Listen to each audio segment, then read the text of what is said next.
Paris! Babawin ko na yun ang pag-usapan namin ni Lance.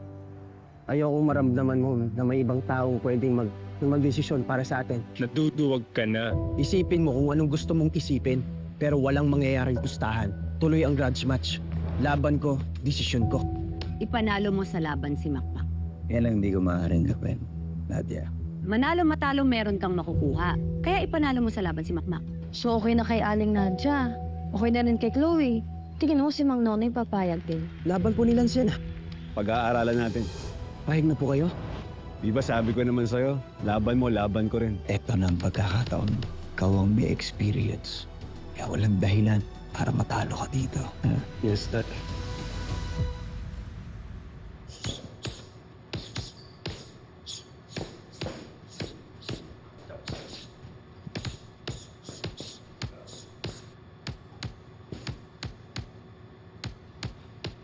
Kinakabahan ka ba? Opo. Okay yan. Bakit? Mas mabuti kung may takot ka. Alam mo kasi anak, ang boksingero, pag nawala ng takot, mas napapahamak sila.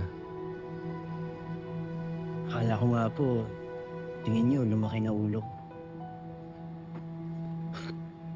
Konti. Napansin ko kasi, simula nung tinalo mo si Julian, naging mainitin yung ulo mo eh. Naging agresibo ka, palagi kang palaban. Tapos parang gusto mong patunayan yung sarili mo sa lahat.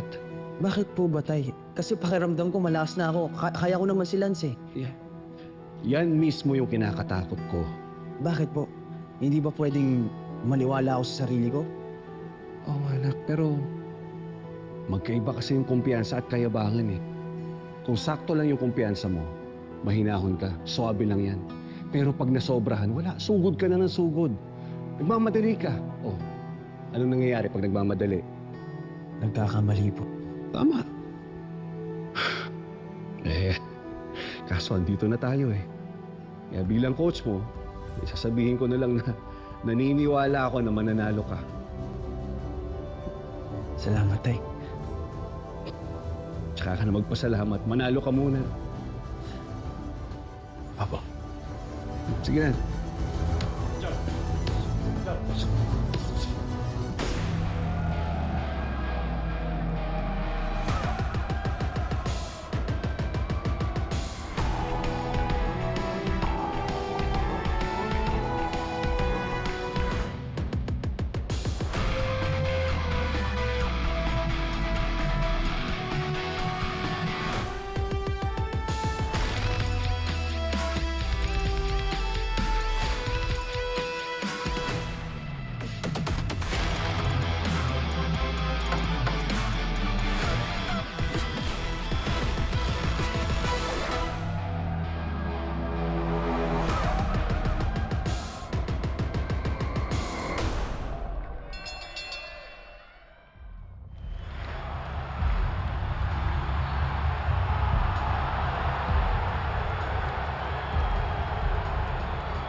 Ladies and gentlemen, the grudge in and out of the ring.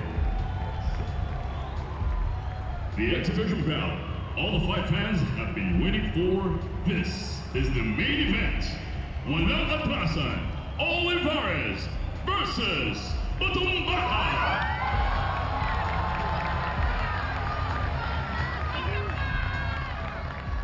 Introducing first, fighting out of the blue corner. This man is a professional boxer who holds a fight record of 1 victory with no defeats. The breakout star of Philippine boxing, the fighter who captured the hearts of the fans around the country. Representing Guerrero Boxing Gym, Makisi Batumbaha.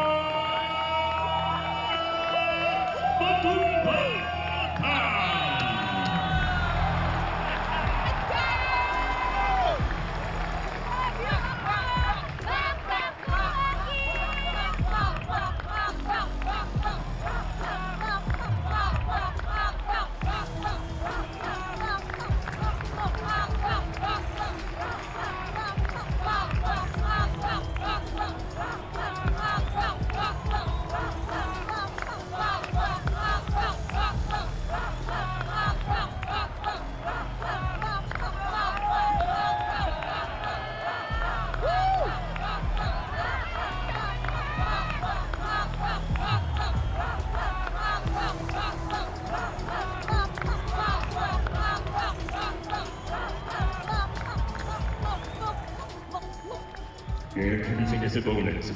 Fighting out of the red corner, this man is a professional boxer who holds a fight record of 15 victories with only 2 defeats.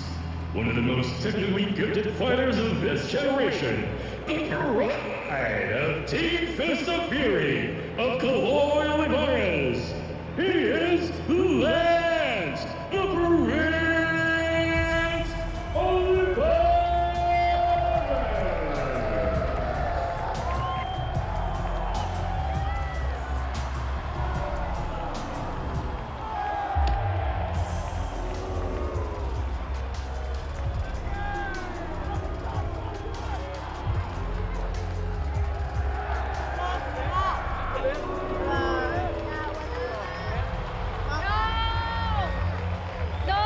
Wala akong ayun.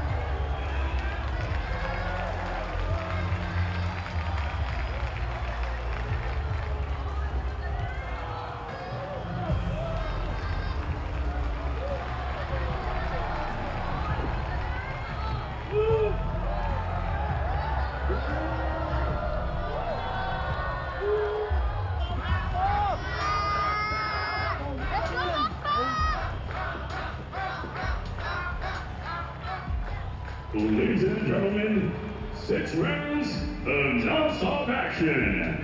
You know what time it is. The time is now!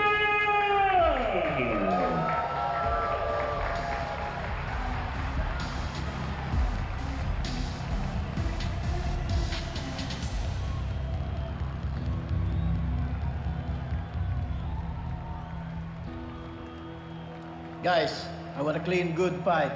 Watch out for the headbutt, back of the head, and low blow. Okay, touch glove. Red, touch glove. Back to your corner. Hoy, Ate Chona ka! Makmak, kaya mo yan! Huwag mo kalimutan yung tinuro ni Sir Nonoy! Go, Makmak!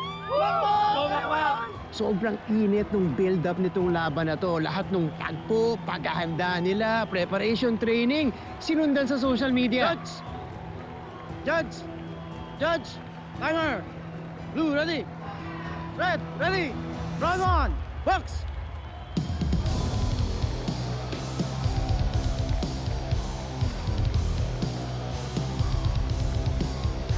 Boss!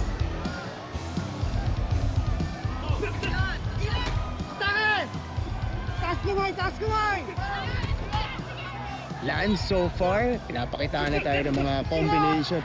Both fighters with some extra oomph on their punches. That's a great combination from Makmak Batong Bakal. We followed the story all throughout social media, all throughout the week, and all over social media rather. So, alam natin yung pinanggagalingan ng mga dalawang fighters. Bringing it during this fight. Magbabounce, yung dalawang pangsukat. Tsaka siya lilipat sa kanan bago siya mag-cross. Obviously, Lance early in this round, calm, confident, yet throwing the earlier punches in this round. That's right, partner. The aggressor so far in the initial parts, pero to si Makmak Batong Bakal, mukhang nakakabawi na, nakakita ng mga opening dito kay Lance Olivares. Palagi siyang lumalabas sa kaliwa ko kapag napipressure.